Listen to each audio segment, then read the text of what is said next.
Alrighty, welcome. So, for those of you who are just joining us, we have some issues. We're having some issues. This was the first one that we had, or we tried to stream it earlier, and there was just straight up massive frames drop. Nothing's functioning properly, um, and like it was bad, like really, really bad. Inconsistent everything. We've had some frame drop issues here, but we're good so far. Though it did show up like a little bit later. So if you do see if this is recorded and you guys are watching this later and you see some frame drop issues or some issues where there's frames kind of flip out or something like that, please don't comment on them. I'm desperately trying to fix this problem. Essentially, there shouldn't be any problem, but there is, and it's probably on my ISP's part. I'm also going through and forcing it through very specific servers because I've noticed that it's trying to connect me to like France. So you can imagine trying to stream to a server in France would be a problem. All right, let's pull some music up.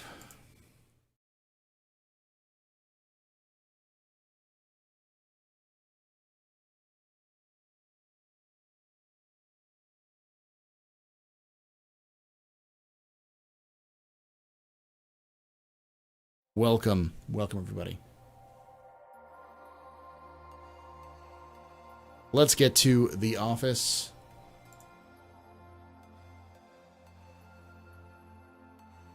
See if this works. That should work. Yeah. And then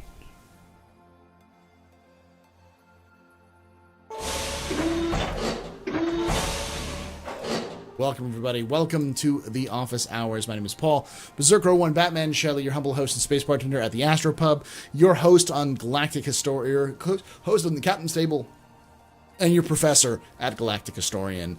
Office hours is where I bring people to here. I keep slipping into my various intros. Office Hours is where it's kind of like a chill, relaxed discussion stream where we talk about Star Citizen lore, we talk about Star Citizen the game.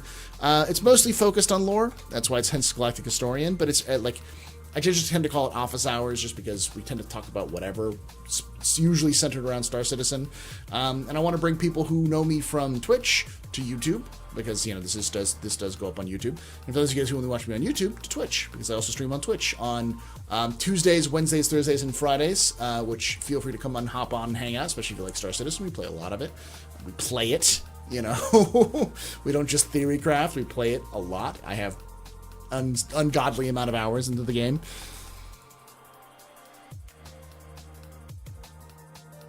Okay, so far, servers seem to be handling it okay.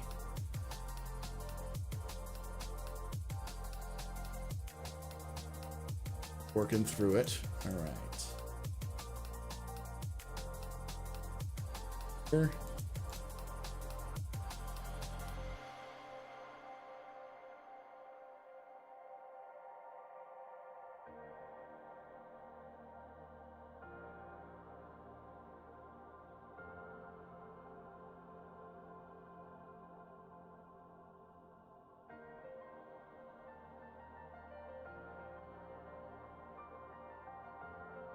/15/20.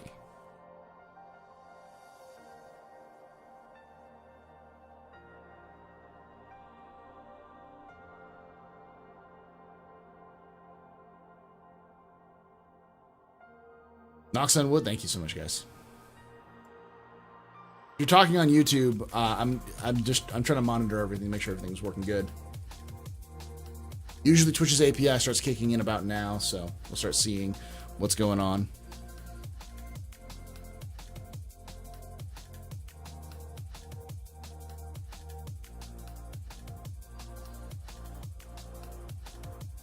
All right, so a couple of details. First of all, we will be, the next episode of Galactic Historian will be coming out this week, probably come out Thursday, because it is a report. I've done all the recording. I've already imported everything into the editing software, and reports are very easy for me to make because they're simple. But I want to change it around a little bit and add some images just to kind of play, just to have static images, and then kind of rotate those static images as I'm talking about various things as well, to make it a little bit more, invigorating than just staring at watching paint dry kind of thing. It's essentially like a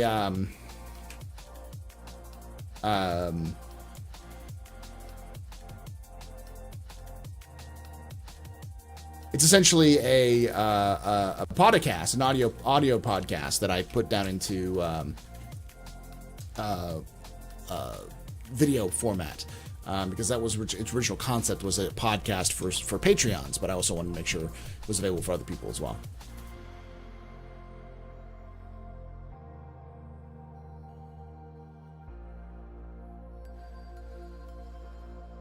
So that one specifically is going to be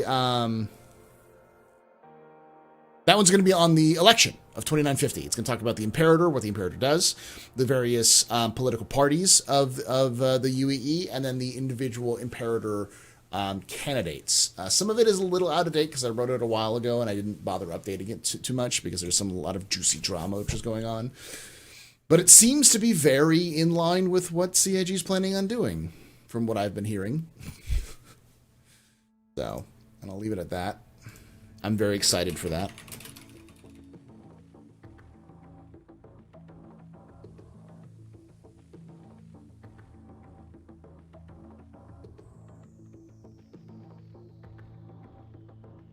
Good.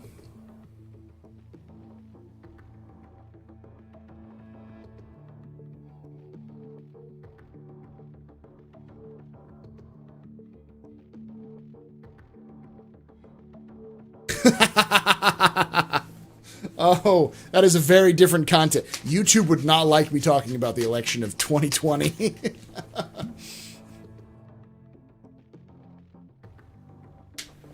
Trust me on that one.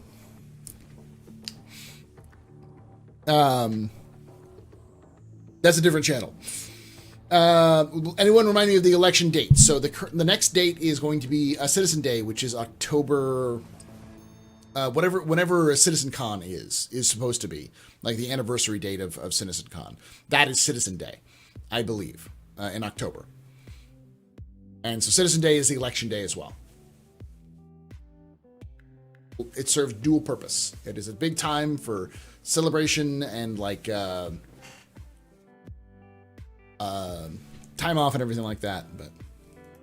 And I will say, I know that CIG, I 100% know that CIG is making all these holidays so that they can justify sales, big sales and events for the game. But I love the fact that they're doing it, and they're doing it with lore, because it means that they're trying to tie, as always, CIG is trying to tie the lore into the game to make it as much as immersive as possible, but also to make it more engaging, which is fun. You can, but so actually, let me go through the election process. So this is probably a good thing to talk about with lore. So Star Citizen runs off of, or the UEE in Star Citizen runs off of a ranked choice system. It is not the first past the post. So for those of you guys who don't know what those terms mean, first past the post means whoever gets the most votes wins. Ranked choice doesn't necessarily mean whoever gets the most votes wins. It's basically you want to vote for, let's say, Myrna Go. She's a transitionalist candidate from Terra. She wants to move the capital to Terra. She wants to create a equal rights initiative and hiring initiative for the UEE, for the Tavaran, lots of stuff like that.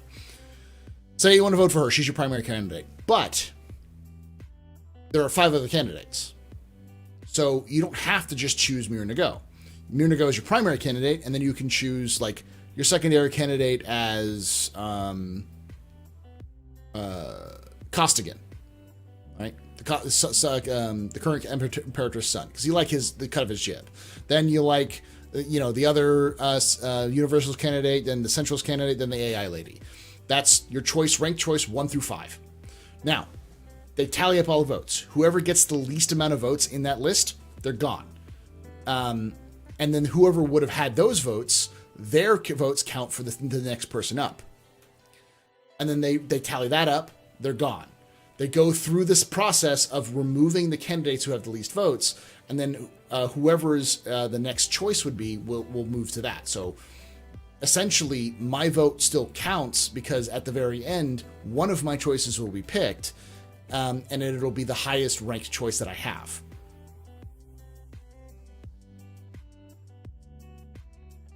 So it means that your votes matter, and it means that you can choose multiple candidates for election.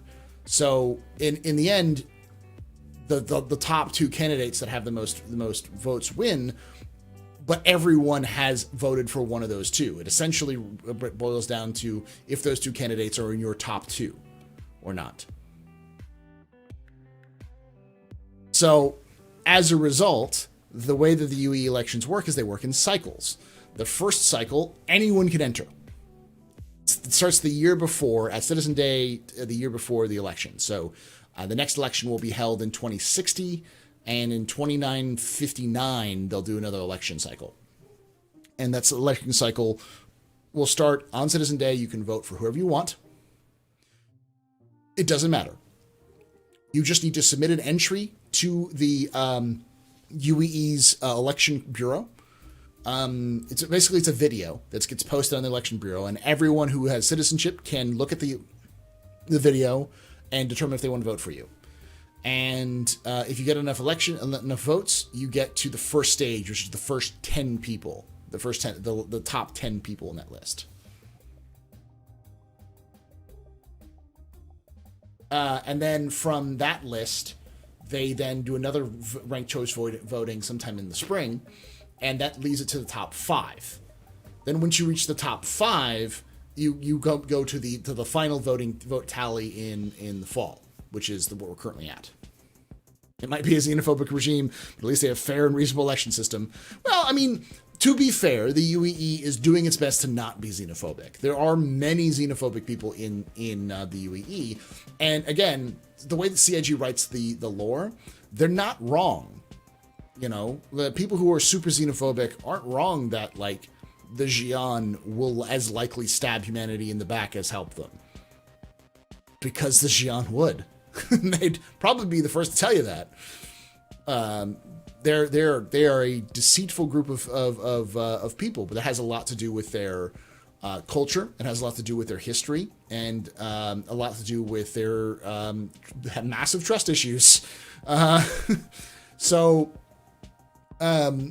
it's understandable, their perspective. You know, the reason why the humanity and the Xi'an had a Cold War is because both sides didn't trust one another. It's an issue of both sides, not just one. So, and of course, you know, the Banu aren't exactly reliable. The Vanduul are trying to murder everybody, and the Devarin kind of tried to kill people twice and are still mostly made up of criminals and outlaws who don't want anything to do with the UEE. So, like, when you look at the perspective of the xenophobes in Star Citizen, they're not entirely wrong. However, they're still racists. Like, they take some of these aspects of reality and then just ignore the rest of the realities, like that the Xi'an haven't attacked humanity, haven't tried to antagonize humanity, and at most have been doing, all their reactions have been trying to defend themselves against human aggression. And the Banu aren't horrible individuals. There are many citizens who are Banu. There are plenty of Tevarin who are citizens. A lot of them, including people like Suj Kosi and that whole crew, a lot of Tevarin are trying to integrate themselves into the UEE. And nobody likes the Vanduul. Everyone wants to kill the Vanduul. There's like nothing in that list. So you got to like kind of break down the parties a little bit more. It's a little bit more nuanced than just, you know, racists, hippies, and business owners and corporate tools. It's a little bit more than that.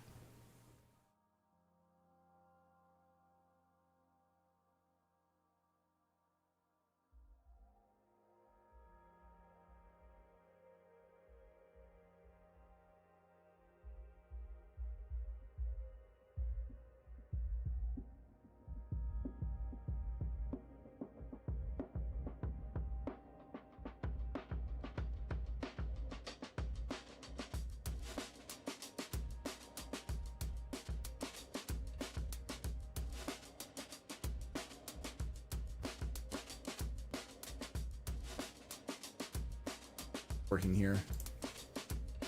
All right. We haven't had any major issues of dropping, so that's not bad.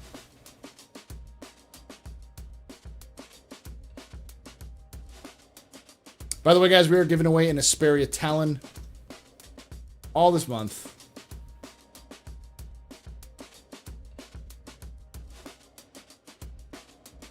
Boom. Both YouTube and Twitch.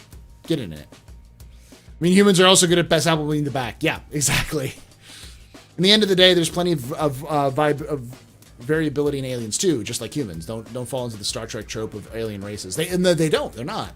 Banu and Xi'an, like there's an entire movement in the Xi'an Empire of the young Xi'an who are inspired by humanity because the Tevarin are, because they live so long. Not Tevarin, I'm sorry. The Xi'an who live so long, they're very hesitant to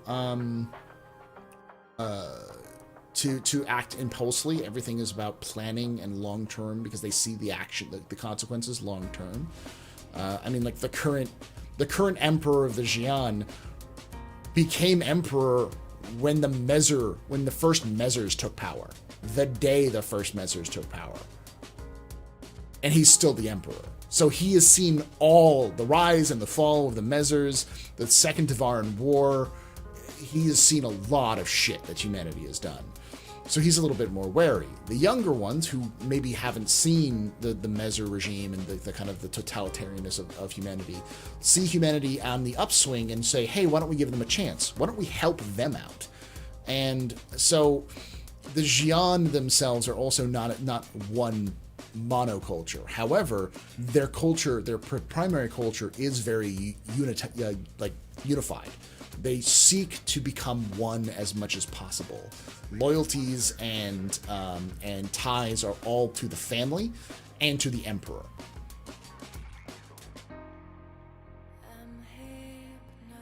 How long do they live? Xi'an, we don't know. The oldest living Xi'an we know is 900 years old. Humans live about 150 to 200 years now. The shortest lived species is the Banu. They only live 40. The Banu, a typical Banu only lives 40 years. Tevarin, I'm assuming, lives anywhere between 60 and 100, maybe shorter. And the Vandu, we don't know either.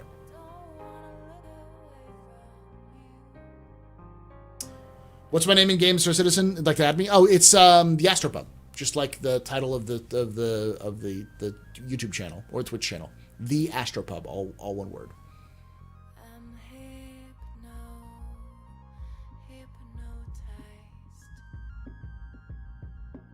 Yeah, back. I'm trying to see if we have more connection issues. Banu is very like a lot of people. I think there's a lot of misconceptions of how the Banu are. The Banu are a very,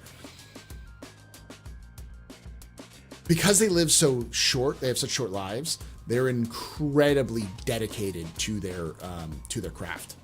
So, like, a Banu becoming an Esso Suli at the age of 15 is not unheard of. They don't. The Banu don't have history. So, it doesn't really matter.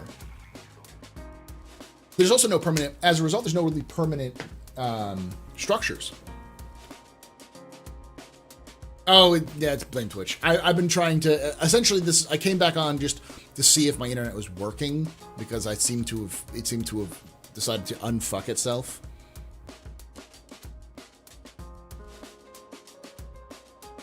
I did a bunch of tests to run through, and I think there might have been Twitch's issue or some other issues.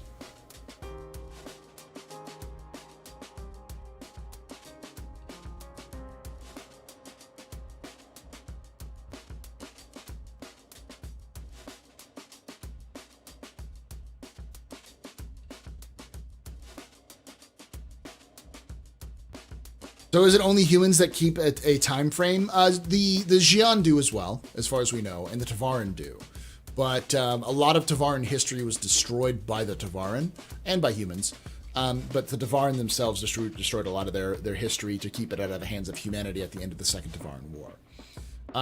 But as I was saying with the Banu don't have corporations. They don't have rich people handing down money. The Banu's entire society is built on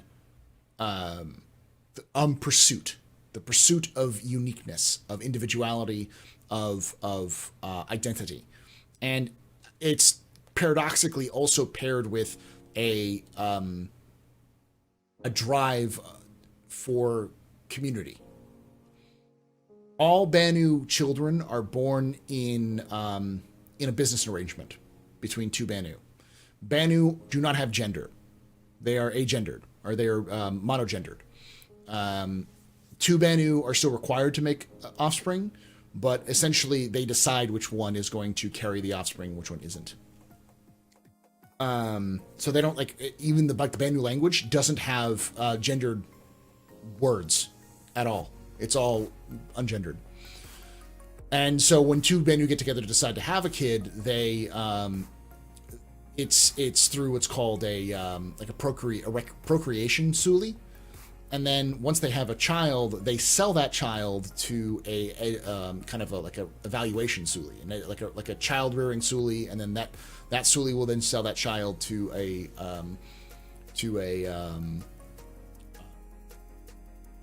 evaluation suli, which is kind of like a school where they train them to see what they're good at, and then once they figure out what they're good at, they sell them to a suli that is good at that. And once that Banu pays off their debt to the suli the evaluation suli, or the suli that they're working for, they're then free to do whatever they want.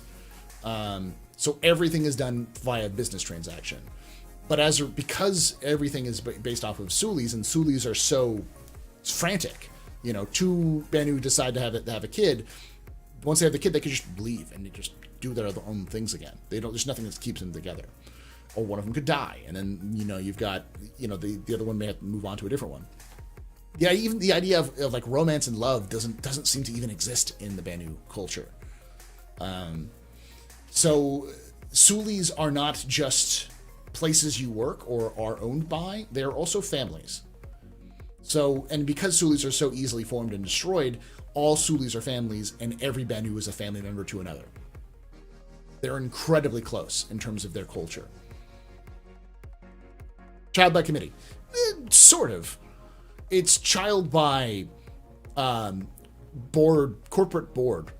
It would be like if you had a kid, and then that kid was handed off to a corporation whose sole job was to raise children, and then that kid was handed off to a school who was run by a corporate board, whose sole job was to ensure that child gets an education for a specific job, who then handed that child off to a job that they would work at. A Star Killer. The current living we don't know exactly who it is, but that we know of is Admiral Bishop. Admiral Bishop is 140, I want to say, 150.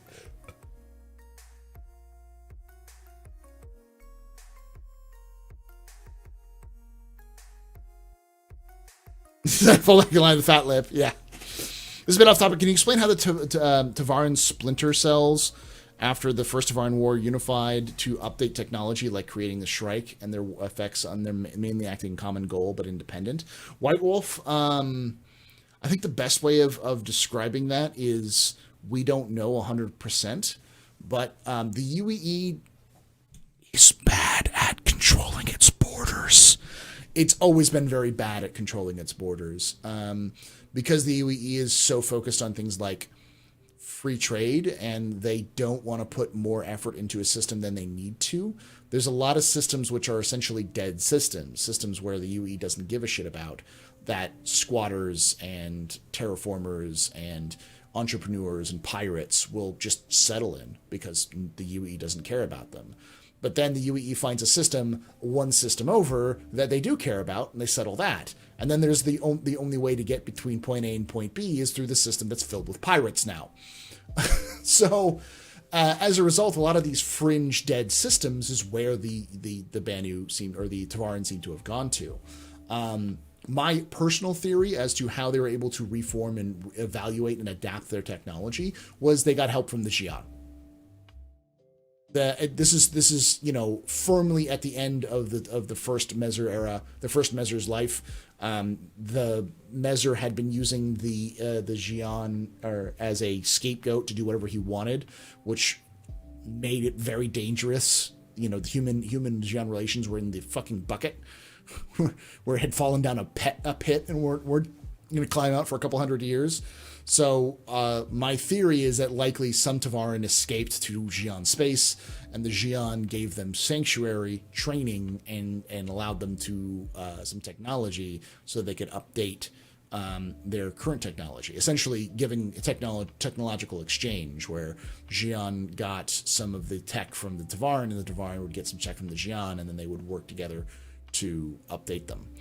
We do know in some of the stories that are told that that the Tavaran were hiring or were kind of recruiting Tavaran from all over the system, from all over space, period, throughout all of these refugee areas.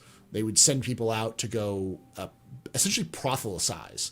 You got to remember that the Second Tavaran War wasn't a war in a political sense. It was a holy war. It was a crusade. For the Tavaran, and they believe that it was the divine right of their people to return to their homeworld and conquer it by the will of Rijora.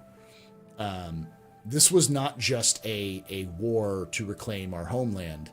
This was a holy quest, and in many ways, the way that you hear people discuss, you hear Tavaran at the time discuss.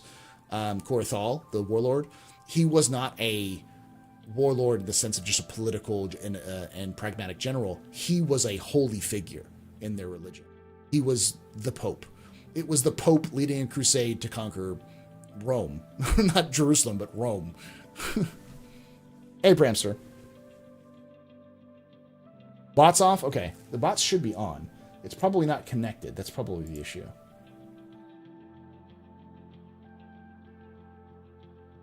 It's connected. Yeah, it's not connected, that's why. Should be connected now.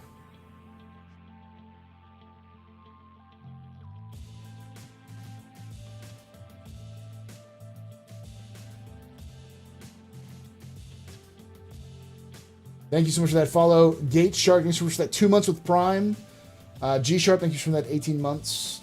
Minion, thank you very much for that 16 months. 16 months, man. Whew. Pot's not off, yeah.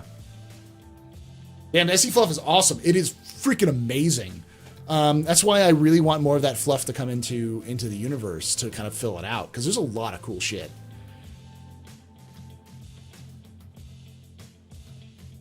There we go.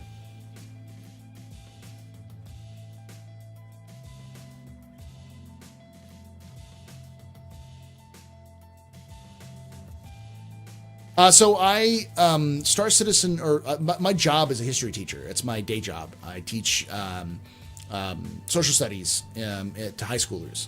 I have a bachelor's degree in history, not a master's yet, but I'm trying to determine if it's worth it. I've taught for, I think, almost 10 years now, taught social studies. So I like history, and the reason why I like Star Citizen lore is because I like history, which is the reason why I call myself the Galactic Historian, is because I tend to take a historical perspective on lore, rather than a lot of people take a look at it in terms of the, take it more in terms of a narrative perspective, like they look at it as a story. I tend to look at it as pieces of a jigsaw puzzle that I want to put together.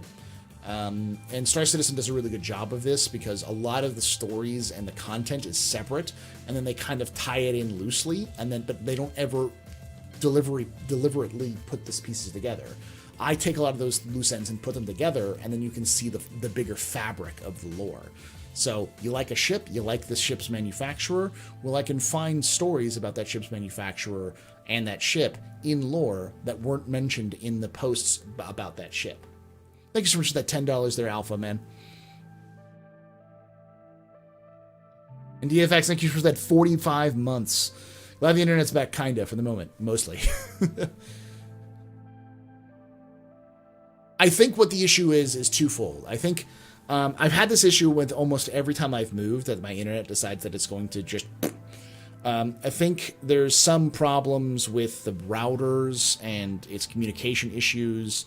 A lot of resets might help a little bit with that, and I think it's also whenever I connect to a new place, all of my previous connections like cached and all that kind of stuff. So it's trying to use a lot of that information that's getting confused. Because when I tried to broadcast, when I was doing some tests in terms of connection to various servers, it was trying to connect to like Paris. Like, oh, no wonder it was crashing. It was connecting to Paris rather than Dallas, which is the closest server for me generally. So,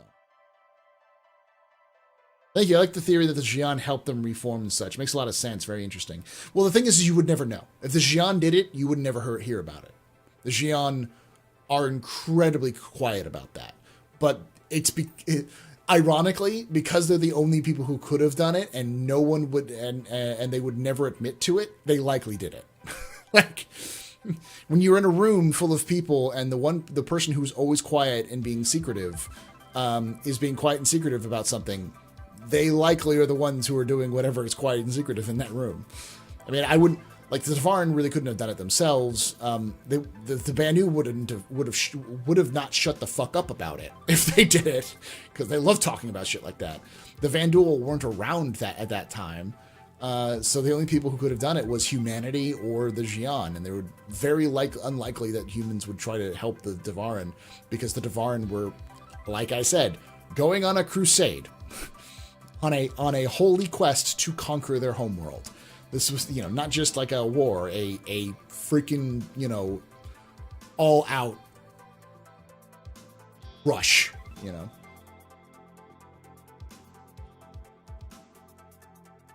The series of tubes. Hey, Coffee, how you doing?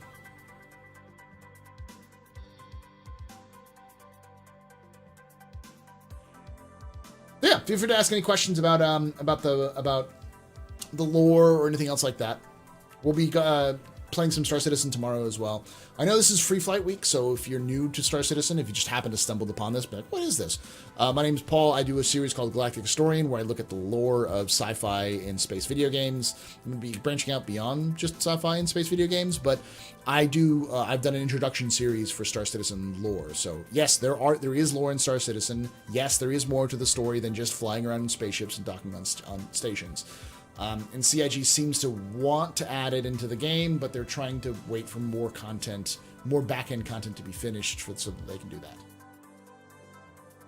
Where's the best place to read up on the Imperator candidates? Don't kill the messenger. Subscribe. Not to me. I mean, yes, subscribe to me. Do it. Give me your money. It's September. Do it. But no, not to me.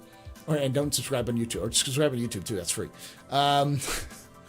Not to me, but to CIG, to Star Citizen, because they did an entire expose on the candidates on Jump Point, and then they also, if you read the weekly lore articles, they have done at least 3 articles of interviews directly with the candidates.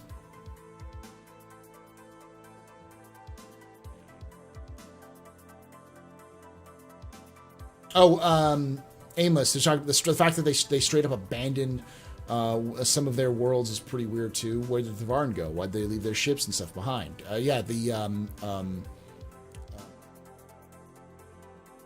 What's it called? Cabal with a K.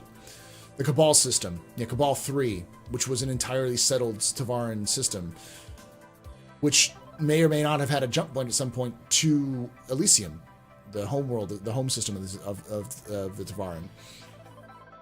But right now, you go through a separate jump point, which is weird because that means that the Tavaran did have jump point technology, or at least knowledge of jump points, before the First Tavaran War. But they didn't know about humanity, and they hadn't really settled beyond that. So it could be that there are entire systems out there that we haven't found yet that are filled with Tavaran.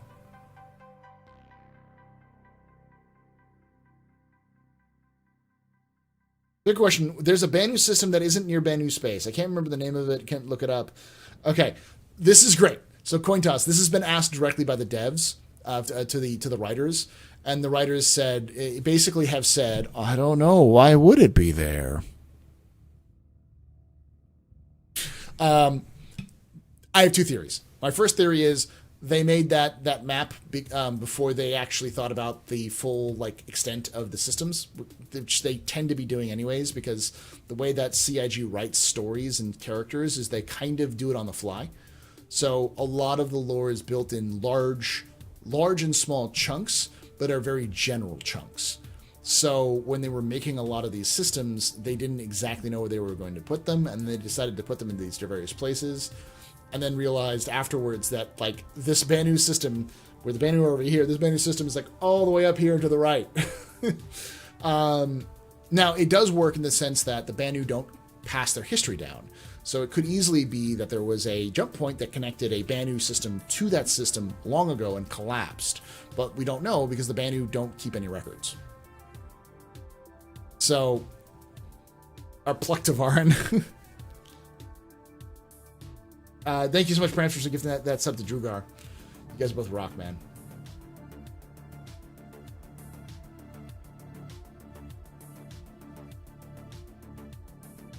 There's talk of an election. Will they have an actual elections and real backer votes and actual consequences? Coffee, they have done that in the past. The election of Suj Kosi, they had ballots open for people to vote for. I voted for Suj Kosi. So people had a chance to weigh in on the vote to allow for Suj Kosi to win. Kofi. I think that they've already determined who's going to win, but I also believe that they will still allow us to vote. It would be really cool if they allowed us to vote in game. I was just going to say that'd be really cool, but we'll see.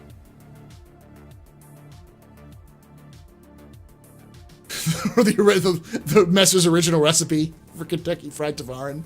Wait until Kentucky Fried Tavarin shows up.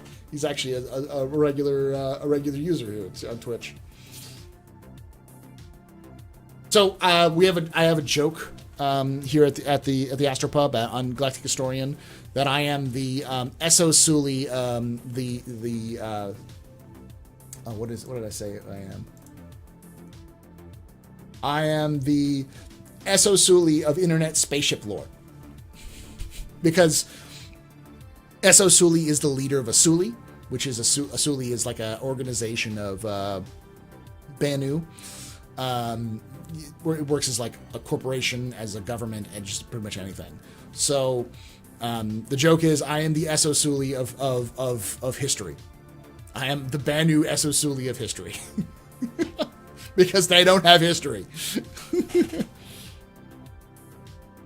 Was there a Xi'an civil war? Yes, there were many Xi'an civil wars. The Time of Strife, I believe, is what they called it, which happened well before the formation of the empire, where the various houses of the Xi'an Empire fought one another. Eventually, they unified under one rule, and they escaped their planet. At some point during that time period, they also lost their home world, and as they were expanding out. There was some infighting at the after the death of at the end of the last dynasty, the last Xi'an dynasty, caused a breakdown where the various houses started to fight one another for control of the empire, which was eventually brought to an end when they found a new empress, because they don't have gender for new emperor who happened to have the right genetic markers that made them emperor.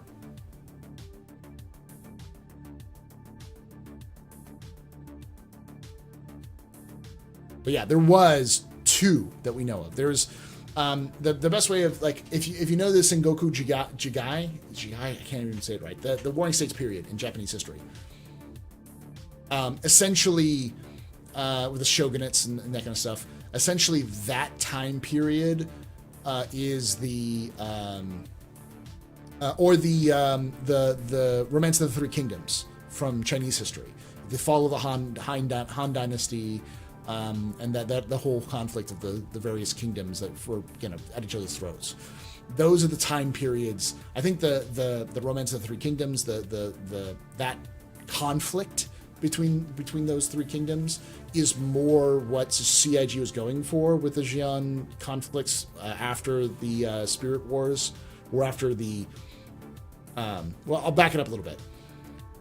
Basically, the Xi'an have been fighting a long war with a species known as the Cathok. And the Cathok are the mortal enemies of the Xi'an. And in this conflict, the Xi'an, at one point, the Cathok launched a coordinated strike, killing the Emperor of the Xi'an and killing every one of the Emperor's relatives. And because the Xi'an have a very specific requirement where you have to have a very specific set of genetic code to become emperor, this meant that there was nobody legally allowed to become the emperor of the Xi'an. So this caused the empire to collapse in on itself, and people started to fight one another. Essentially, the Cathok did this like well-coordinated assassination strike to. They didn't seem to invade Xi'an space, but they definitely did it to upend the Xi'an, because the Xi'an went to fight each other, and then a bunch of houses got together and said, I'm done fighting, and found an emperor. And that emperor was she's the mother of the current emperor. Emperor Krei. Hey, Kruger.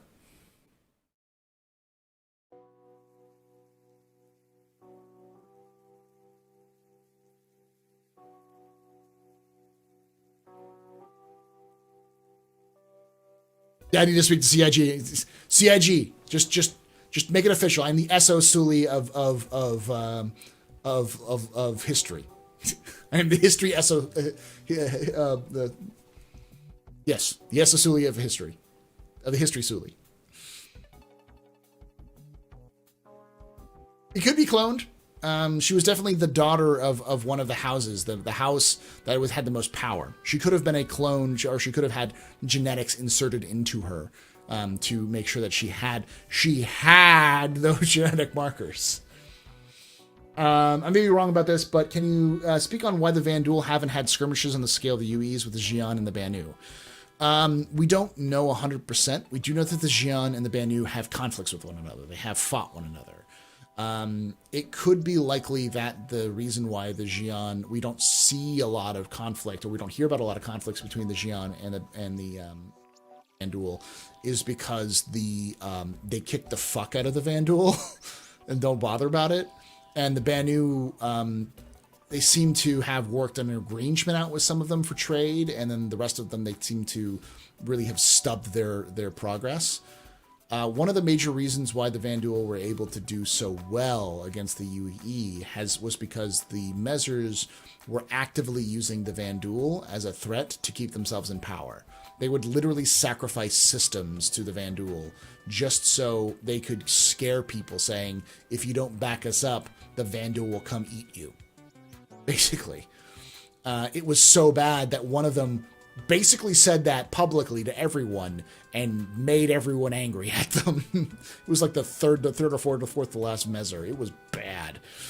The Mezers just got worse. The more, like, the later in history, like the last Mezer was complete incompetent fool. Like, all of them were incompetent.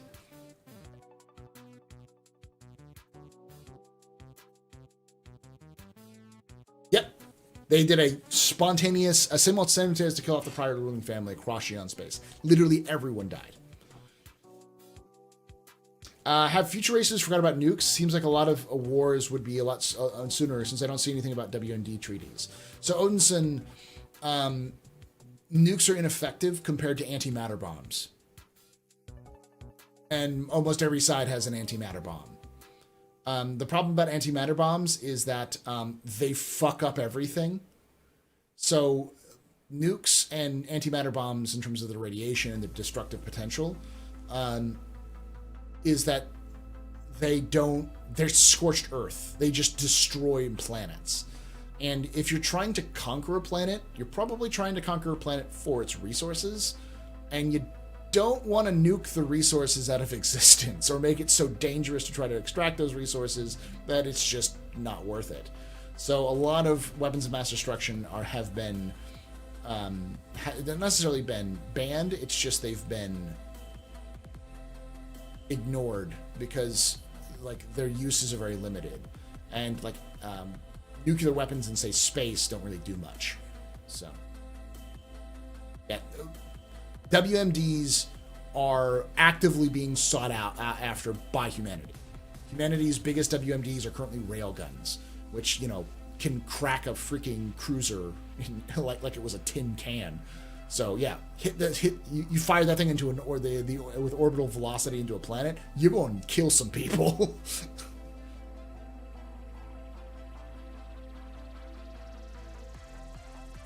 Yeah, the Odin system with the coil, which is a planet that was literally destroyed. Then there's Hades with one of the planets literally being cracked.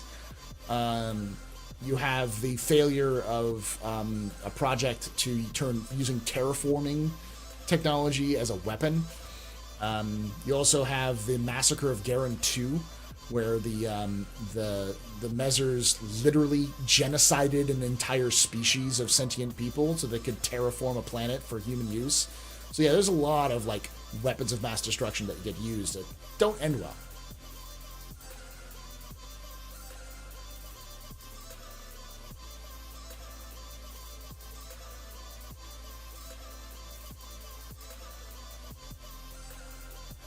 Hey, it must be SMT. How you guys doing?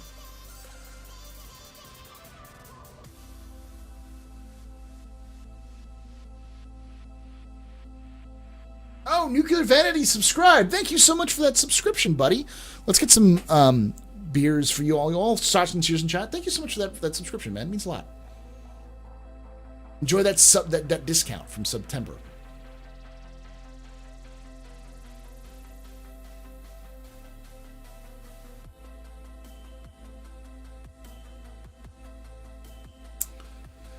I see you guys on YouTube as well. Thank you guys for hanging out.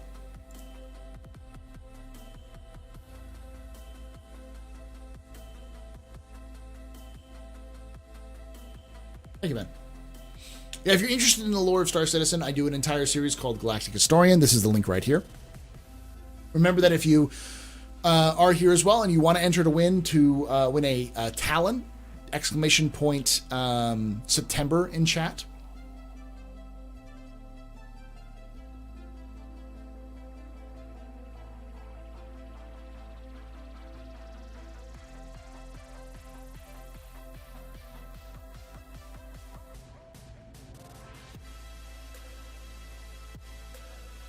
There you go. Enter to win it. And of course, please retweet and spread the love. Oop, hit the wrong button. Retweet and spread the love. It helps me out a lot. Lets people know that you guys are paying attention to me, that I have audience members who are willing to engage beyond just Twitch.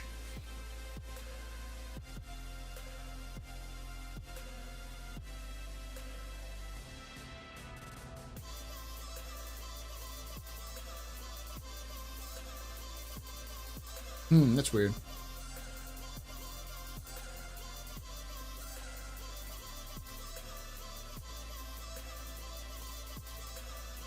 Did you link your Twitter account to Gleam? That may be the issue. Yugar, everything getting settled with the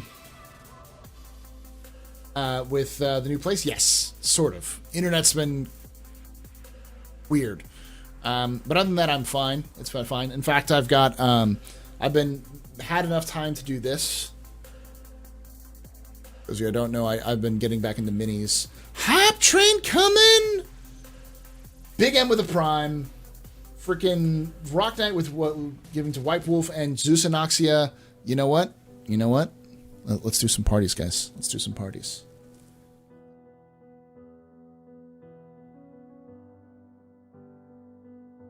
I'm gonna steal. Forgive me, Moist Noodle. I'm going to steal your thing.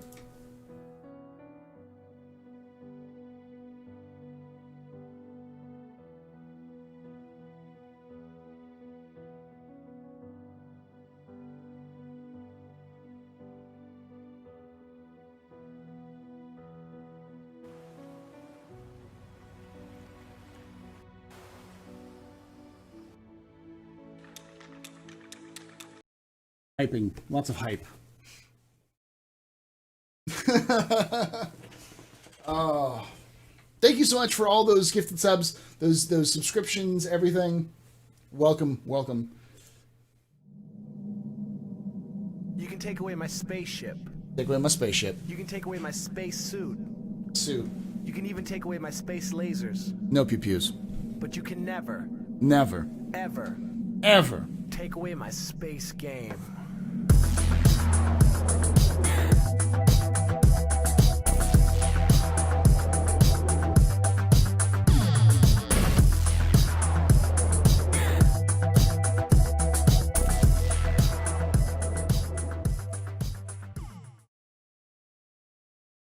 Thank you so much for that. Upgrade complete.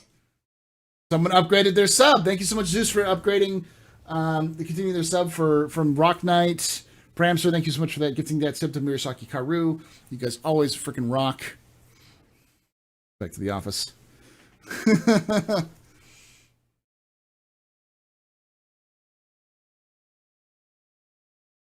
Star Wars, found Star Wars done medieval style. I have played it before though. It's weird. Office.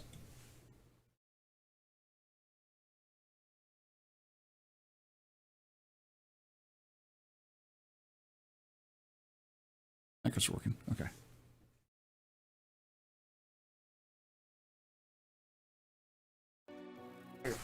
Take this off.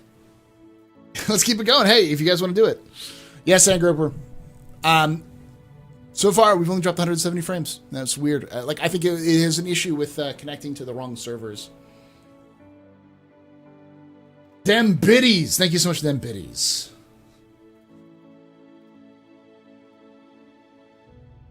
I think people have underestimated Squadrons. Star Wars Squadrons is going to be pretty good. I think it's going to have more of a lifespan than people think. And I hope that it'll do well enough that they bring back things like Wing Commander. Please give Motive Wing Commander. They're the only people who care about it. And hire Ben Lesnick, goddammit. Very historically accurate. Absolutely. It has an American flag on the back, and it's totally not based off of the cosmonaut helmets or anything like that.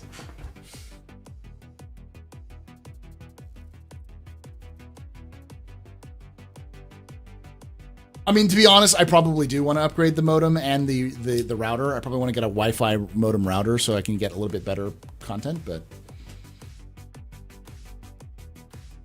I think it'll have a cultish following as well. But I also think that it's going to be easy enough for people to access that it'll stay fairly relative.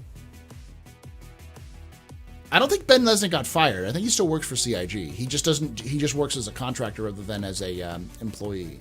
And the last I heard, it was specifically about a health reason. He couldn't work full-time with his weight and with his other health issues at LA. So he moved back to Maryland with his wife, and he works on Jump Point. So he still does all the Jump Point stuff.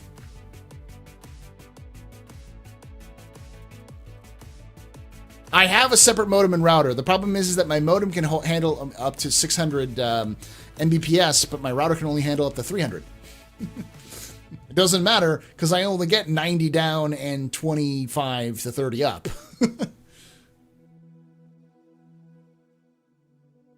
The new Dune trailer, looking good. Can I link music from YouTube? Yeah, let me give you permission here. I don't know if anybody's in chat in the YouTube section. Hopefully you are, because I'm not seeing it on my end, but I'm seeing people. Oh, there we go. Angela Race, question: will you be doing more history of ships, and can you do the Connie? Yes, I will be doing more history of ships, and I will be doing the Connie. Probably not. I'll probably run the Taurus. Probably about next year. Right now, I'm finishing up an episode on the election of 2950, and then after that, I'm going to do the history of the Marines, the UAE Marines. That's gonna be an interesting one. And then I'm going to probably do the Hornet, the Anvil Hornet. So, oh no, I forgot. It's October's coming up. In October, I'm also going to do the top 5 mysteries of the verse, things that are spooky and creepy that we don't still have any explanation for, which are pretty cool. So, Is there much lore on the Mercury Star Runner yet? There is and there isn't. We know that it is fairly recently built, and we know that it was competed in certain things. I think we'll probably get more lore when it was released live to the game. Usually what they'll do is they'll do a kind of a big ship write-up, either for the jump point it's released or the jump point right after it's released. So...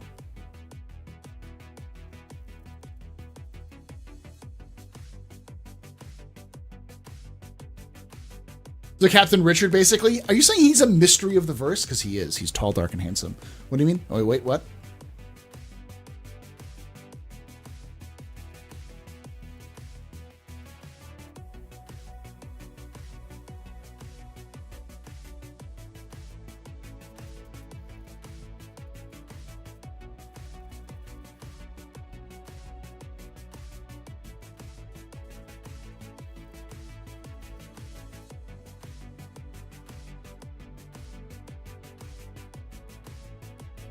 Definitely sure. I like me some spooky stuff. So some of the stories we're going to talk about is the disappearing Carrack, the mystery of the disappearing Carrack, the collapsed jump point, the Blue Man of Hades, which is kind of a retread because we talked about him last thing, but he's still a mystery. That's 3, and there's 2 more that we're going to talk about. Probably the mysterious weapons manufacturer who built his own floating ship. And I'm kind of looking around for there's more. There's probably some more I can pull out.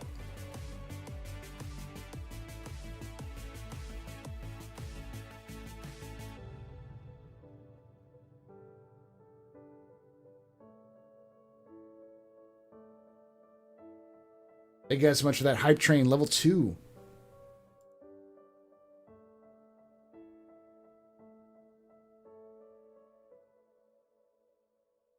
Six subs and 500 bits.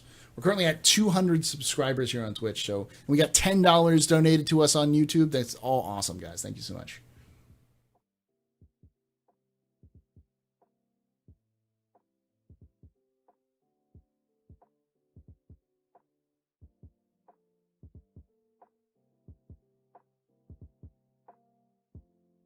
Yeah, I do want to make sure that you guys understand, like those of you who are watching this on YouTube, maybe watching this later on YouTube, that we do this every Tuesday, but we also stream on Twitch Wednesday, Thursday, Friday, and Saturday. So you're welcome to come in. We stream between 9 p.m. or 6 p.m. Pacific / 9 p.m. Eastern until late, usually about 4 to 6 hours. We play a lot of Star Citizen, but we play other games. I'm going to play Star Wars Squadrons when it comes out. I'm going to be playing Dual Universe once I get access to the game. We'll be playing Pillars of Eternity, or I'm sorry, Ashes of Creation. What's the name of it? Ashes of something. We'll be playing that beta when it comes out as well. Just kind of like show that off. So we do play and talk about other games, but this is kind of like a chill hangout, ask questions, figure out more stuff about the lore and other things like that. You know, it's that sort of thing. You know how the Star Runner won the Murray Cup, but the Q&A says it's slower than a Cuddy. It didn't. Did it win the Murray Cup? I don't think it won the Murray Cup. It won the other. It completed the other big run in the verse, which I'm forgetting the name of.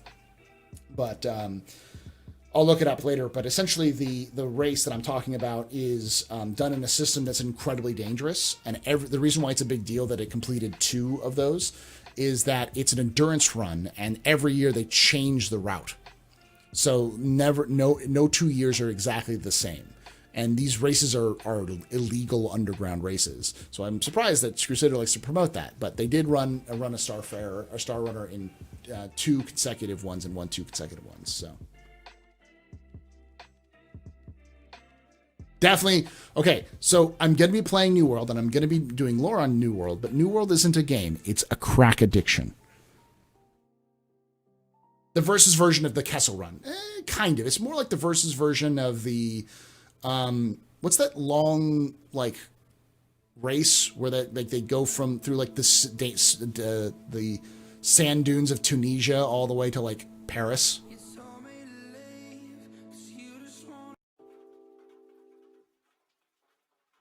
It's kind of like that.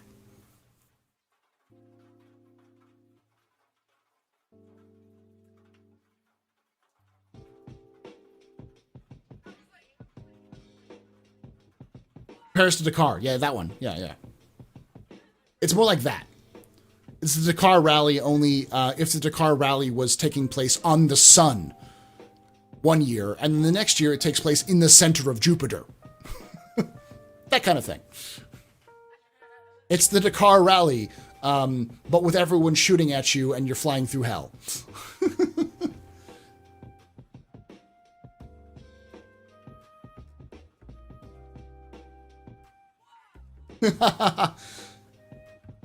I think I like the new version. The extended universe story is almost like the new version is almost like just kind of still based on that. So the stories are interesting in the extended universe.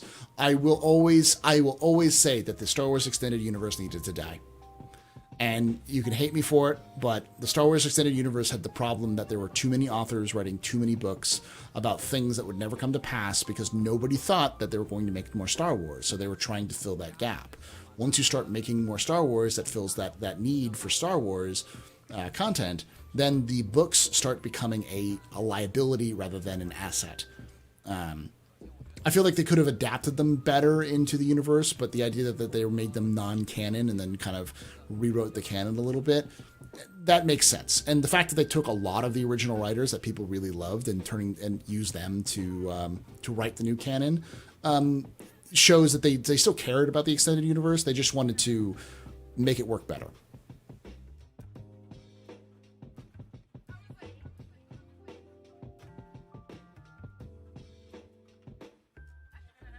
Question: because Stanton is a corp-owned system, do all the corps agree with Kleischer for them to provide the prison in the system, even though they provide their own security and follow up? Does the HD lease troops to guard the prison, or is it Kleischer part of HD? So, as far as we know, Kleischer is an independent company, not part of HD. I believe all of the corporations in Stanton have to follow UEE common law. So they all have to abide by common law. So Kleischer is likely just a contract by all of this, the corporations, that they agreed that they were going to put a prison on with Kleischer on, I think it's on Ariel, isn't it? It's been a long time since I've been there, but in one of the moons of Hurston, likely. And the thing is that I know you see guards, like HD guards, walking around Kleischer. They're not supposed to be there. That's supposed to be an entirely automated prison. So there's not supposed to be any guards at Kleischer. That's why they used Kleischer, because it's a prison run by a robot. Aberdeen, thank you.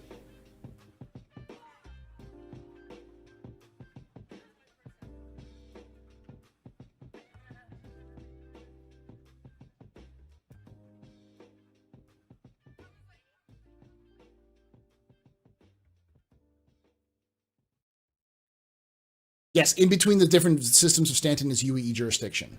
And it's part of the agreement that they made when they sold them the systems, because Project Archangel is expensive. Project Archangel is the building of a planet from scratch. It's the Synthworld project. And we're not talking about like an O'Neill cylinder or something like that. We're talking about like a planet-sized planet. Thank you, Sean Murray.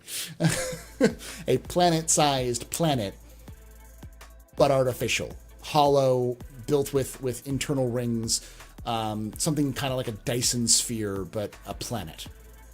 And they are constantly screwing it up and not being able to do it very well. So they have been, part of them trying to keep paying for it was to sell the Stanton system, which was a money sink anyways, because they couldn't get rid of it because it was like literally the linchpin between the Sol-Terra trade. Trade routes, one of the biggest trade routes in the galaxy. So they instead of just abandoning it, they sold it to the different corporations. Now, part of that agreement was that the corporations would uphold all of the laws they're supposed to, but in return, and maintain the peace of the areas they did. But in return, they could basically have sovereignty over those planets. So. All the space that's in between the different planets is sovereign UEE space. But the planets themselves are technically controlled and owned by the corporations as if they were their own planetary governments.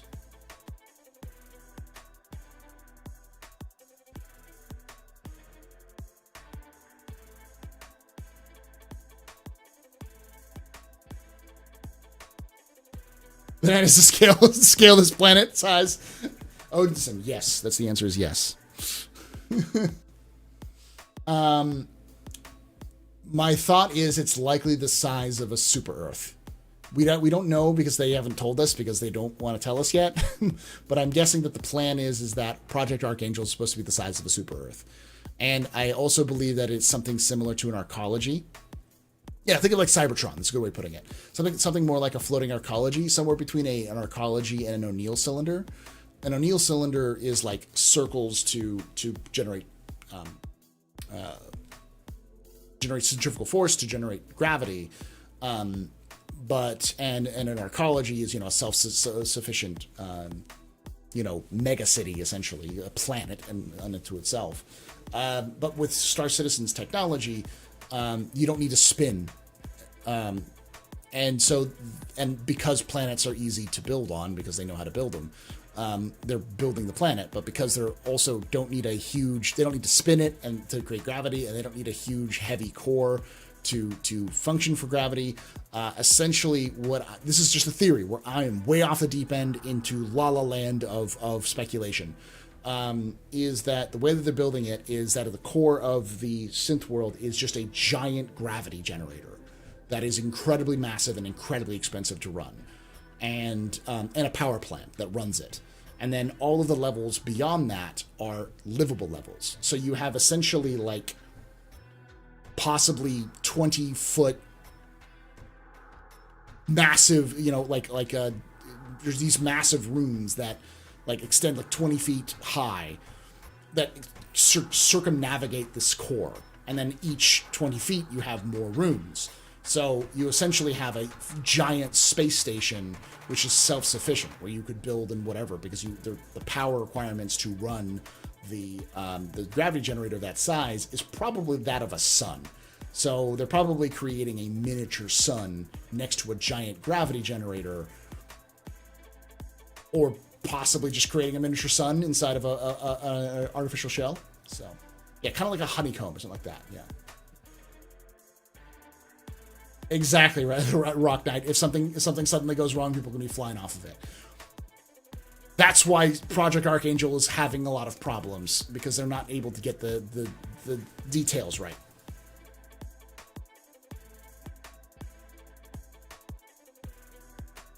It'll become a Death Star. Yeah, that's one of the fears.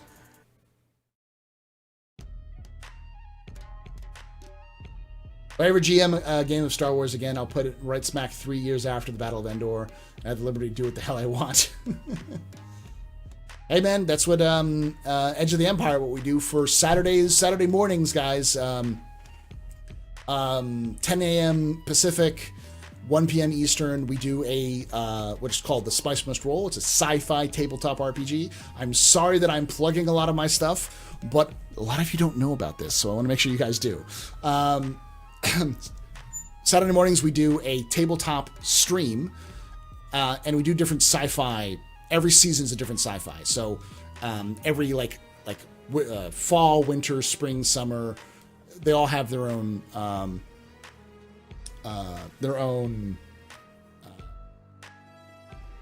game that we play. And sometimes it rotates, sometimes I mix it up. So what we're doing right now is we're in the middle of a Star Wars Edge of the Empire game run by Jake Acapella. I'm playing in it. We also have Papa Dolvac, Atomic Zero, and Darjan Etor. Last episode was nuts. Okay, we Dukes of Hazzarded over a group of Imperials into combat droids with a land speeder after destroying a hut from with an orbital laser from a that we tricked the imps to shoot into his palace, while we're being chased by the Crimson Dawn, trying to get into a ship and get off Tatooine. That is last episode. Last episode. It was absolutely insane. We'll probably do Starfinder at some point, Big M.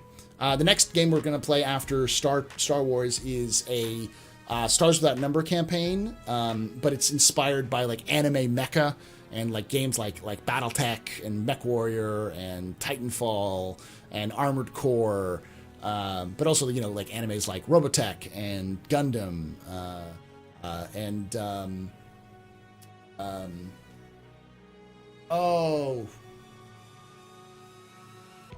Gurren Lagann and that kind of stuff. Oh yeah, while the whole town is high off of like pure spice, like ridiculously good spice. If you haven't been watching the Edge of the Empire game, you need to.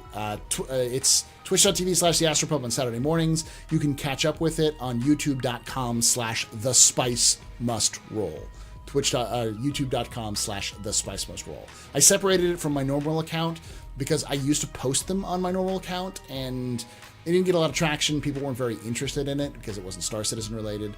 I might move it back to the normal account, but I like the idea of having it separate so you guys can kind of enjoy that one.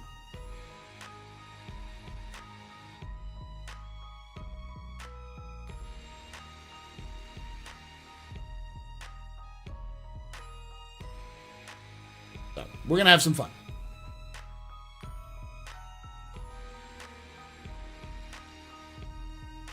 Now, there is some interesting... I'm interested in seeing what's going to go on with Star Citizen, because it seems like there's something going on in the background that CIG wants to do.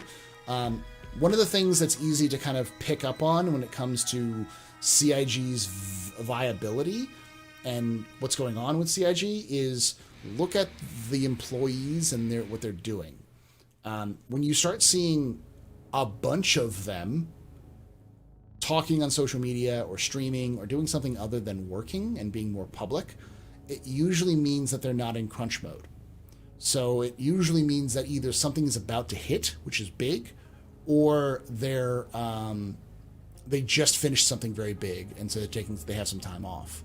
And then they'll go quiet on social media for probably a good 2 or 3 months afterwards while they pick something back up. So in Star Citizen, a mecha like Gundam, I would love to see at least Titanfall-sized mechs in Star Citizen. I firmly believe that mech suits are the answer for Star Citizen. It fits the Star Citizen aesthetic. It fits the human aesthetic. It makes sense in terms of ground warfare, because one of the things that you could easily write into lore is that mech suits are like larger versions of tanks, but a tank can get trapped in numerous different terrain, whereas a mech suit, you could easily, probably even collapse it further. You could have it in a stored state which is much smaller than a tank, and then extend it out because a lot of its joints are already designed to move, so it's more portable, and you can use it to traverse terrain as fast as a tank, but with the ability of seeing over obstacles, as well as traversing more rough terrain, since for some fucking reason every goddamn planet has boulder fields the size of Texas on them. So yeah, I would rather have a mech in a world where boulder fields are as common as grass.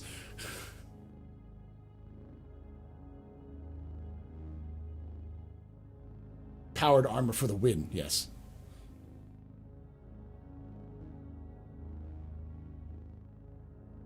We already knew, yeah. I think they'll do a bunch of videos, Rock Knight. I think they're going to do a bunch of pre-recorded videos. They might do a live stream, but the live stream will mostly just be, like maybe a discussion with Chris Roberts or something like that. It won't be anything major. It'll be kind of just small stuff.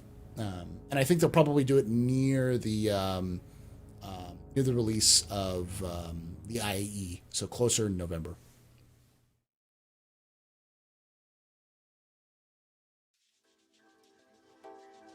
Gravel is simply much more handy in these type of rocky surfaces. It is, but it's also a lot more power hungry.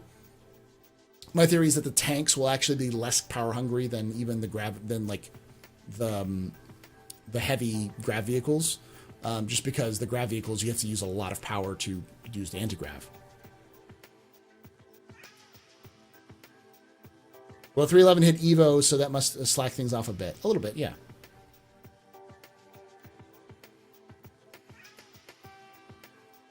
$25, possibly. They already did that. They already did something like that in one of the other Citizen Cons. My guess is probably videos in terms of like reports from the year, like what are they planning on doing, what did they do this year, maybe some pre-recorded videos on like what they were like some tech updates and such. I'm hoping an event similar to the Ship the Fleet event of the Fleet Week. Maybe some story being added in. But before we got all those crazy, like, freaking sub trains and all that awesome stuff, I was showing you guys this, speaking of 40K stuff. I've been getting back into 40K, and I'm really happy with this guy. It's hard to see him because he's a little blurry.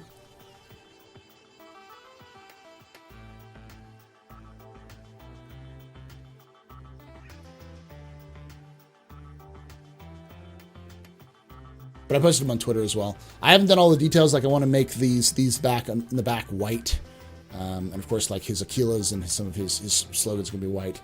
But this is part of a veteran command squad that I'm doing for my commander, and we're also going to have. I'm also got a limited edition Catachan Sergeant, which I'm going to be hand waving and turning into my field commander for my units because it's a badass model and I want to use that. So yeah, you like the camo though? I actually like the camo. I think the camo works really well. I did that by hand. I hand painted the camo, so you can actually kind of see it on their arms as well. You can see it on his arms. Harder to see it. I'm getting better at it every time I do them.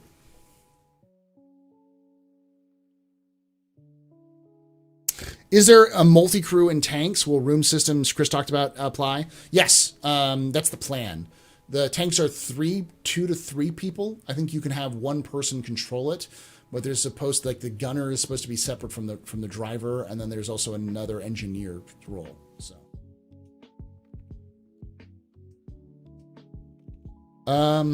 am I the only person who is hanging out for a global server mission to head down to Lordville and kill all the infected NPCs that are infected with the T-pose virus? That'd be kind of awesome. I'd love to see more mission variety, man. That's been my like soapbox forever. Is more mission variety, more stuff to do. Use what we got and make more stuff to do. What types of armor suits would you prefer for Star Citizen? Titanfall's Titans or Fallout's power armor? I think both. Porque no los dos. We're going to be getting the Titan armor. Titan armor is more like the Fallout power armor. You step into it and you move it with your legs, but then the arms you control with joysticks in the front. So it's kind of like an exoskeleton suit rather than so it's more power armor than it is mech. But I'd love to see something like maybe slightly smaller than the Titans in Titanfall. Something that's not a building size, but like 15, 20 feet high. You know, like 1 to 2 stories high. For heavy combat purposes. And the only reason why I'd like those kind of varieties is because, like right now, one of the big things in lore is, like, people always ask, why is there an army? Like, there's a UEE Navy, there's a UEE Marines, but there's also a UEE Army. What the hell do they do? And the answer is they take over planets and control them. But with tanks and buggies, that seems like a waste of freaking a military force, because, like, the Marines can do that. So, like, there needs to be something that is much more army-based, something that's based around the planets and controlling them. And I feel like mechs would be that kind of thing. Hey, Parker, how you doing?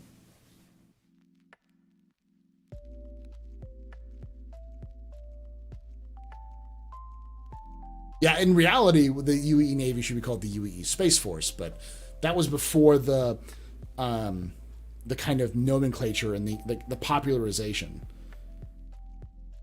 No matter how you feel about Trump, one thing I think that'll be his lasting legacy to to popular fiction is the destruction, or at least the reduction of the trope of space navies.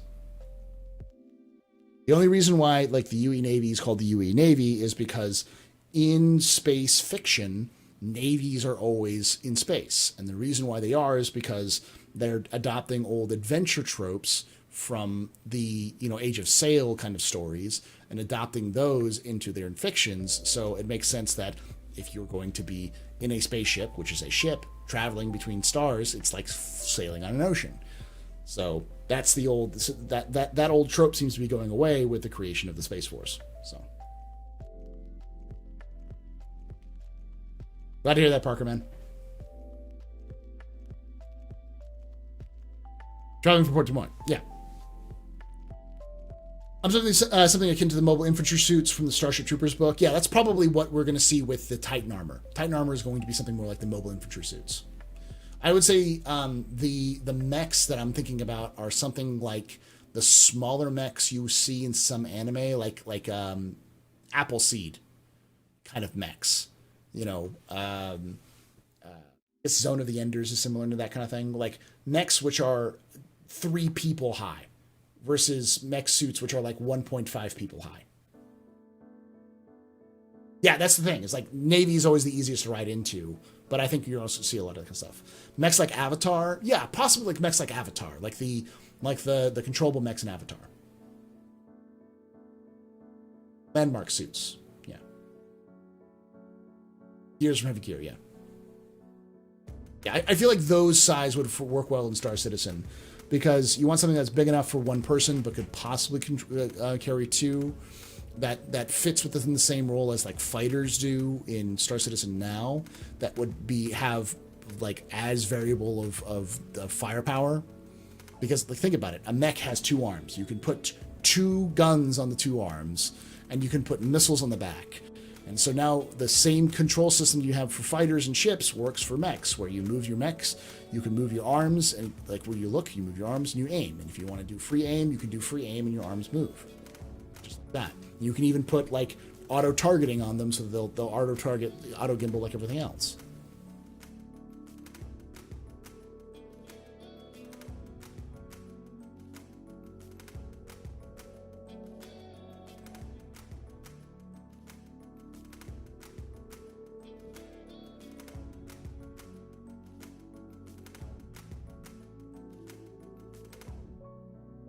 Yeah, I get that. There, Parker. Armored Core in Star Citizen. Yeah. Or Mech Warrior in Star Citizen.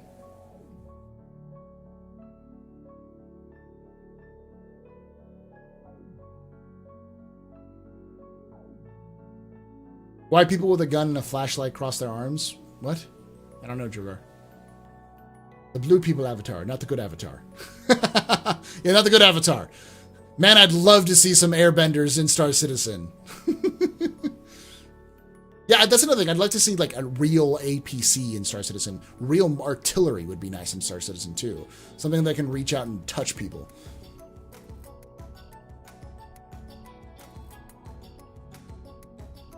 Yeah, exactly. It's a lot. It was, I think it made a lot of sense in like the 1940s to the 1980s and 90s that you had spaceships, so you just adopt the Navy nomenclature. It also helped that at the time of the early space race, the Navy was the United States Navy was one of the big competitors in terms of space technology, and still do a lot.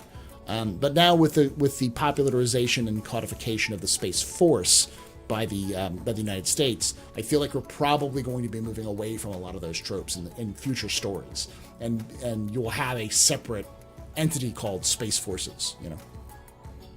As for how big do you think the Aegis will be? We already know how big it's going to be, but it's going to be bigger than it was originally. It's like 300 meters long. It's pretty big.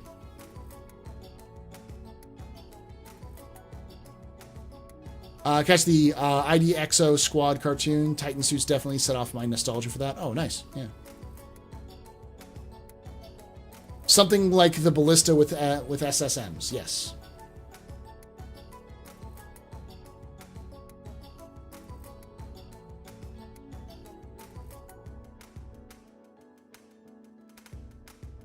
Oh, okay. It was just a statement. Okay. That's why I was confused. Well, yeah, Starfleet's a good example. Though fleet in itself is used as Navy, and they use a lot of Navy concepts, but they still call it Starfleet. Though the funny part is that the Navy the Space Forces and the military might claim that they didn't steal the Starfleet Delta chevron and use it for the Space Forces. But they did. They totally did. Because they're a bunch of nerds. I mean, the reality is that you're not going to prevent the militarization of space. This is a different conversation.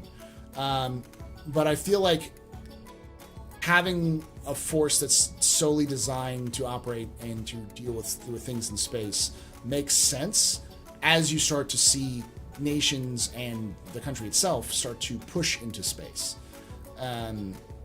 Because as you're starting to build infrastructure, conflicts are going to happen. If the Chinese and the Americans are both building bases on the moon or Mars, if any other nation starts pushing out into space and building infrastructure around space, you're gonna start seeing them bump into each other eventually. Space is big, but it's not that big. And conflicts will happen. So having something even remotely around for that designation, not like we're not putting freaking battleships in space, guys, but like having an organization whose sole job is to deal with space makes sense, because we already have a lot of assets in space. The United States does in terms of military, a lot of satellites, surveillance satellites, as well as monitoring stations and stuff like that. So they named one of the space shuttles Enterprise. Exactly what I said. Navy would be one of the ones who patrol space. Marines assault planet side, and Army would be occupied parents. UE laws is how I understand it. Yes, that is exactly how it works there, Roy. Mechs would be a great addition to the game, in my opinion. I agree. I think the mechs would be a great addition for Army gameplay, and for Army lore and for gameplay. Because when people say, well, how do you hold planets? You just point to a squadron of mechs, and you go, with those. And you can have different size mechs. You can have, light mechs, medium mechs, and heavy mechs. Stop me when you get close. And they can hold different sized weapons. So, are there any space elevators in Star Citizen lore? Not that I know of. There may have been at some point, but with how efficient ships are in Star Citizen these days, they don't really need it. No spaceship, battleship Yamato? Not yet, Nuclear. Weird question. Do we know why the C2 Hercules has much more cargo space than the M2 when their only major difference is reinforced hull armor and extra nose turret? Is it because the C2 was a new updated design of the M2, or was it just to add more space between them? And more differences between them. So in lore, the C2 is built because there's a lot more extra redundancy in the M2 in terms of not just the armor, but also because it's built newer. The C2 is a newer design than the M2. It's a different ship, but it's using the same frame. So in lore, it's essentially, when they built the M2, Crusader Industries had been around for 10 years, maybe? So now it's been almost 150 years since they were founded. So they've had a lot more experience and a lot better fabrication technology. So they're able to do a lot of changes. In fact, the stuff that allowed for the Genesis to be so successful was adapted to the Hercules to allow it to create the A2 and the C2.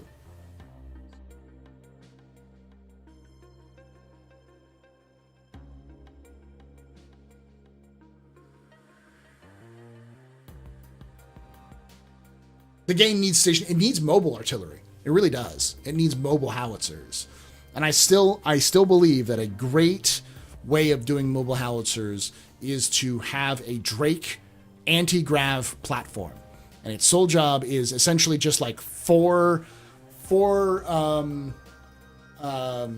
dragonflies strapped to a big platform with power and weapons, and one big size 6 cannon. And what you do is you use the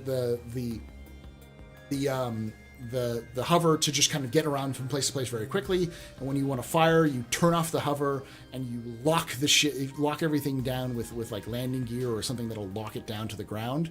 Fire, retract, move around, like kind of like flying artillery, but literally flying artillery.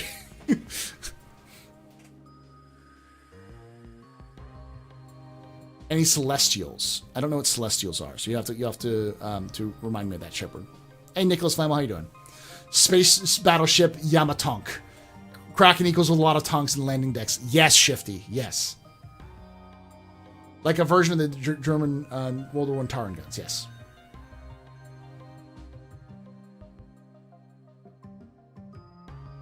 Differences. Any ancient gods? No. Not really. Not that we know of. There's no, like, ancient gods like chaos demons or celestials or forerunners or anything else like that. There's no ancient race, progenitor races in Star Citizen, and there are no gods per se. Hey, Evil Marksman. Krithok, maybe.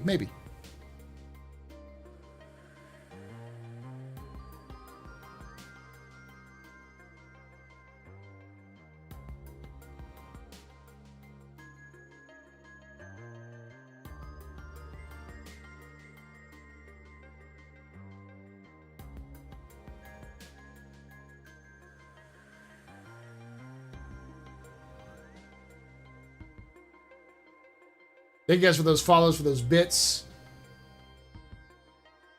Subs. You guys freaking rock. It's a really thin month for me last month. Minefields would be neat. Not minefields on the ground as well as in space. Yeah. Anyways, we just had a long conversation where what started with me saying we need mechs. We need big stompy fighties in Star Citizen. And I think it would work. I think it works with the aesthetic. Chris Roberts is already a big fan of that kind of aesthetic. We know because he likes movies like Avatar and Aliens and stuff like that. Because I mean, the Titan armor is based off of the power loader from Aliens. It was its inspiration. So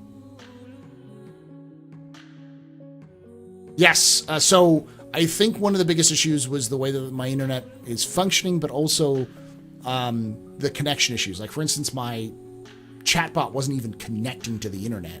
So it was having some issues, as well as, like, it was connecting me to, when I was connecting to servers, it was connecting me to servers in, like, Paris. I live in Austin, Texas. And not Paris, Texas, but Paris, France. So there were some issues there. Hey, thank you. This is actually Haskaha. This is Haskaha's screenshot. So thank you, Haskaha, for it.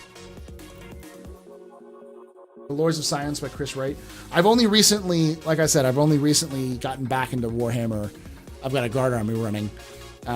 This guy's going to be in my command squad, but he's also doubling as a unit for my kill team for the Imperial Guard. Do I live in Paris? No, I live in Austin, Texas. But for some reason, it was saying the auto connecting server. It was trying to auto detect a good server. The only server that it saw that was good was Paris.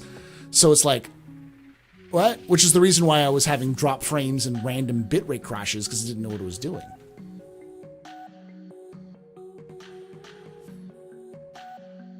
Also, keep Austin weird. Thank you there, Nicholas. Wallace Klim's tragic Crusader backstory. I haven't. I'll have to look it up.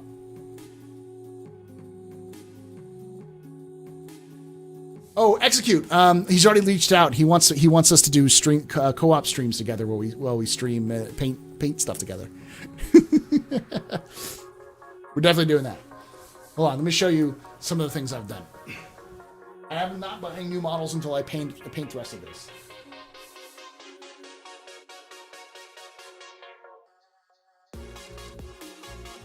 So I've got a huge infantry army right now, which are all painted except for the specialists. And then I've got this guy, which is the first vehicle I've painted in a long time. I think what I'm going to do is the next tank I'm going to get is a Demolisher Lehman Russ. And when I do that, I gotta paint the sponsons and everything too. But when I get the Demolisher, I'm going to swap this out and put this on a different frame, and then put the Demolisher on this one because it's supposed to be a different. So this will be in like my tank commander. So it's why it'll be a little bit more, little different color because it's a little lighter gray than everybody else. You broke it already? Of course I broke it already. It's freaking minis. They're not actually glued in. They're just kind of set into their sponson sides. Bob Rossing it up.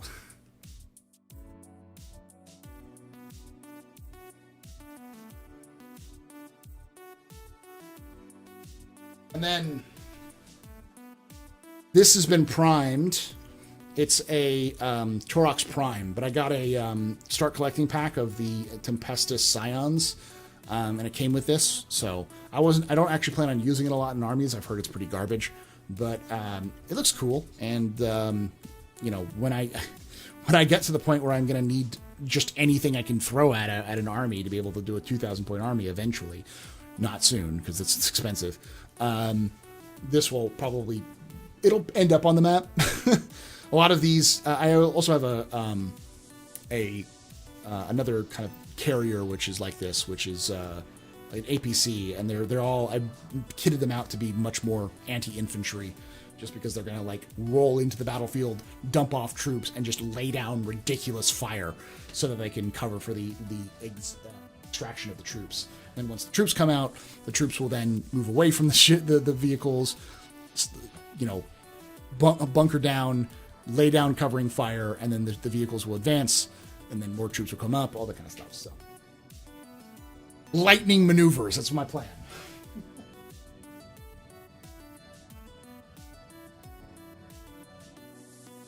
Last thing I'll say, so like I have one tank, and this is the other tank I have, which has been primed. I just need to paint it and then paint the tracks individually. So. Sorry, this is your fault, Execute. You're the one who started talking about Warhammer.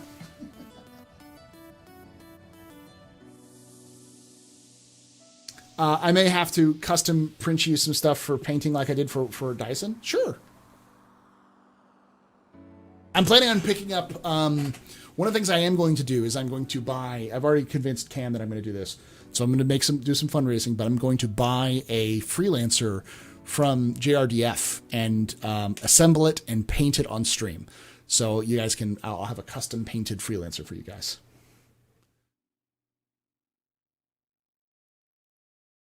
Begin shaking, yeah. Well, I found that painting even miniature scale is actually very relaxing because it forces you to like really concentrate, and it's very rewarding when you get it done. So.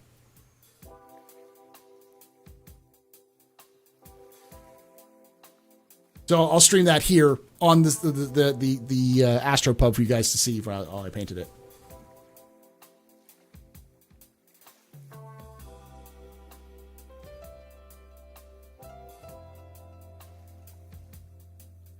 The Freelancer fan club. Nice, man. Yeah. Here, I'll put it in chat for the guys who don't know about JRDF. They actually have some pretty cool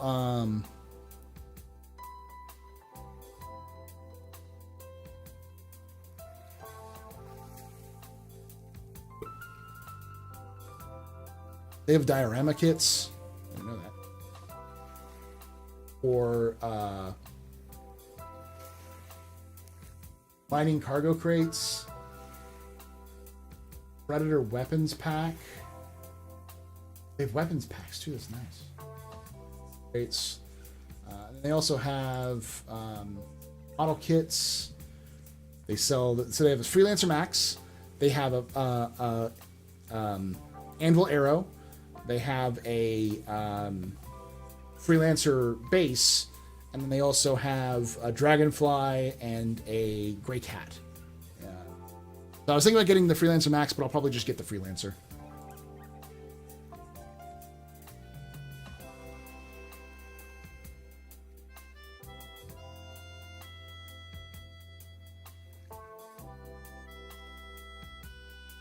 Pretty easy to assemble, it looks like. Yep. Now, the main question I have is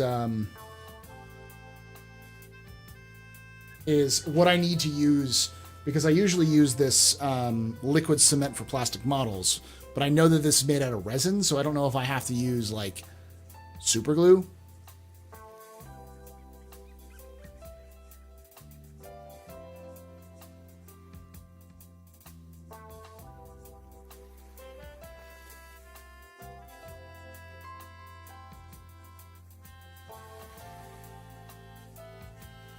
They're pretty hard to learn. I'm not very good with languages. I definitely, but I'm not learning Banunjian.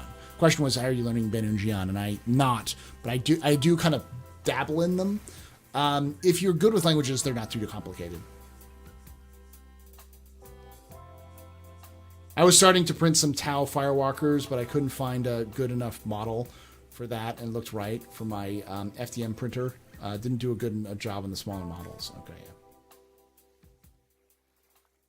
I need 2 reclaimers to paint. I'll pick one. You post it back to me. Sure.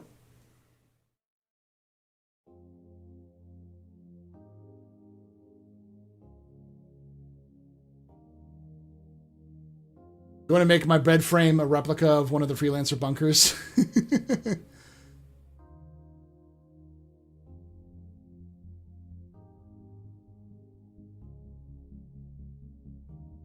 Do you have any suggestion questions for us? That's a good question.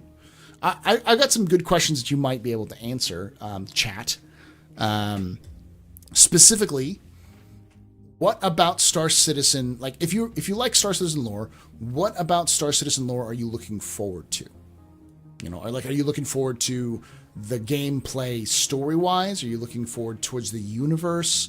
Are you looking forward to the overarching stories, like possibly future like novels being written about Star Citizen universe, or expansion? What is it about the Star Citizen universe and its story that interests you in terms of gameplay?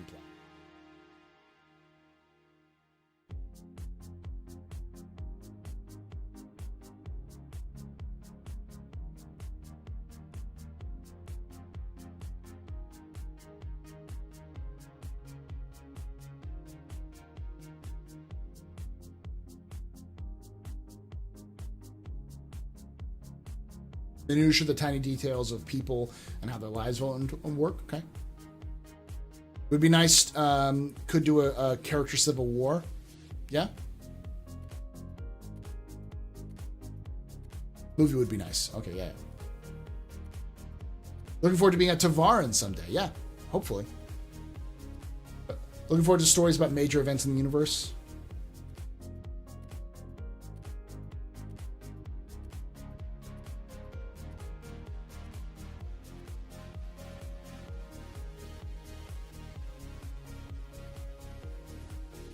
I'm curious how people will build their characters and backstories in the world. Yeah. I'm expecting a lot of ridiculousness, but I'm also expecting some interesting stuff. The relations between different species and how the pursuit of power, money, technology affects them in the big picture. Very historical of you.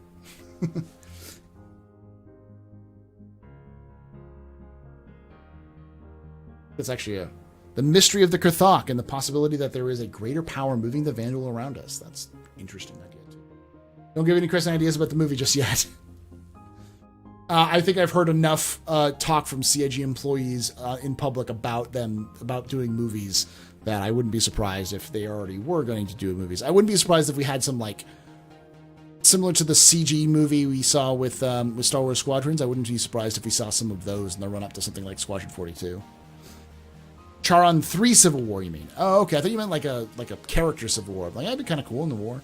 But yeah, Charon 3 Civil War would be very nice to hear about more about that. Yeah. Looking forward to exploring distant planets and finding artifacts. That'd be kind of cool too. Yeah, especially with like people like the Hadesians and the other species out there that existed at one point. Your YouTube videos and the history of the ships is amazing. More of that. Your voice is made for that kind of the thing. Keep it up, brother. Thank you, man. I don't have my pipe.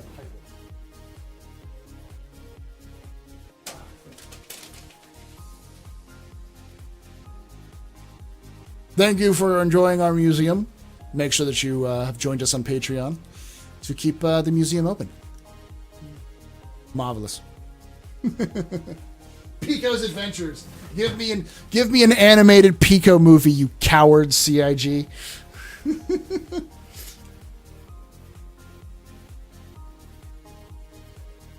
Thank you so much for that 21 months with Prime. There comes in glue.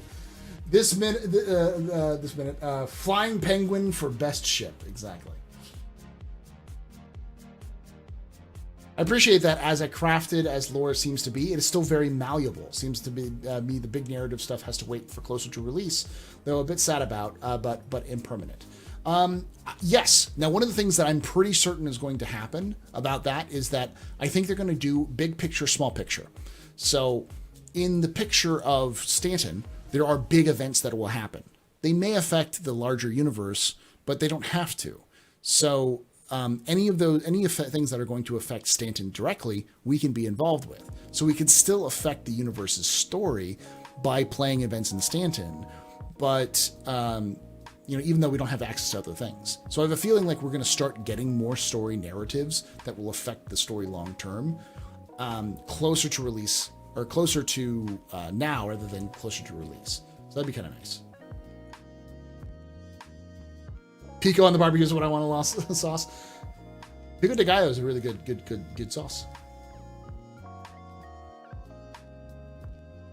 Boss Joker, woo, 33 months. Thank you so much, my man.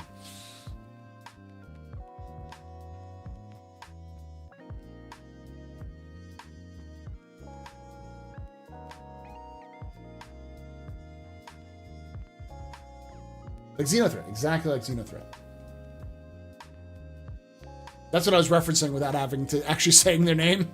But yeah, Xenothreat, good example. Wee-oo. I even named that the museum, GH Museum, as an emote with a pipe.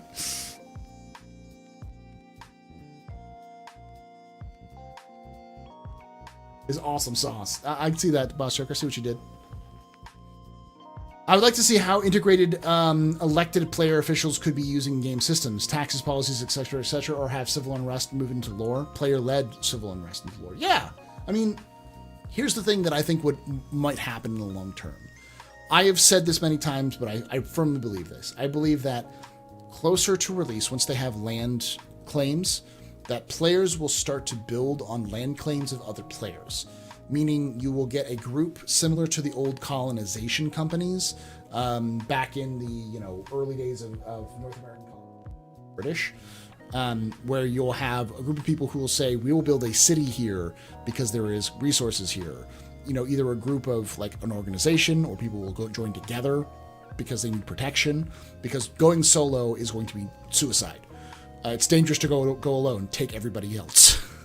So you'll need to have essentially like a round-the-clock company, and the best way of doing that is to build places where people can live as well as people can work. So you'll have outposts, which will be hubs for living, but also places for storage, personal storage, ship storage, and manufacturing. And as those function, if they're well protected, they'll attract more people to either come work or to come deliver resources or to settle down themselves. And as those grow, you will probably have something like a town, and having something like taxes and government will probably show up, because over time these facilities that are being built will require maintenance, and the person who owns that territory will probably be like, yo, pay me money because you're living here as a taxes. That's something that would happen naturally out of the extension of the gameplay. That wouldn't be something that they have to code. It would just be something that happened naturally.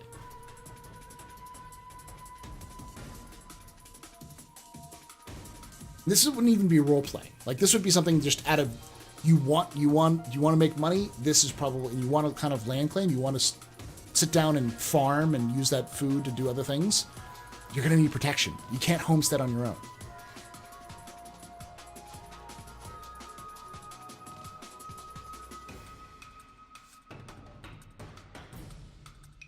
Oh yeah, it's like player owned like space stations. Yeah,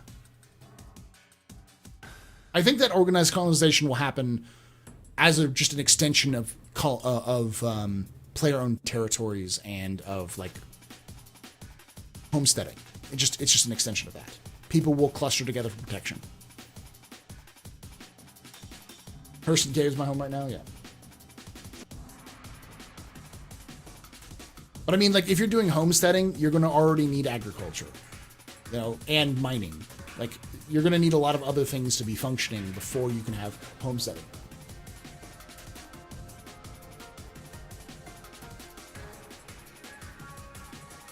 Yeah, without limitations, people would happen. Looking forward to making an offer you can't refuse. All right, guys, we're kind of getting late here. I've streamed for a good 2 hours after a lot of other issues. Thank you guys for hanging out with us here tonight at the Astropub. If you did enjoy yourself, hit that follow button if you haven't already done so. If you're watching this on YouTube, hit that subscribe button, hit that like, comment for the comment god if you like this. This is my new thing because the YouTube likes comments and likes and engagement. So engagement for the engagement god. Likes for the like throne. You know, that kind of thing. Remember, we stream every Tuesday, Wednesday, Thursday, and Friday on twitch.tv/theastropub at 6 p.m. Pacific, 9 p.m. Eastern.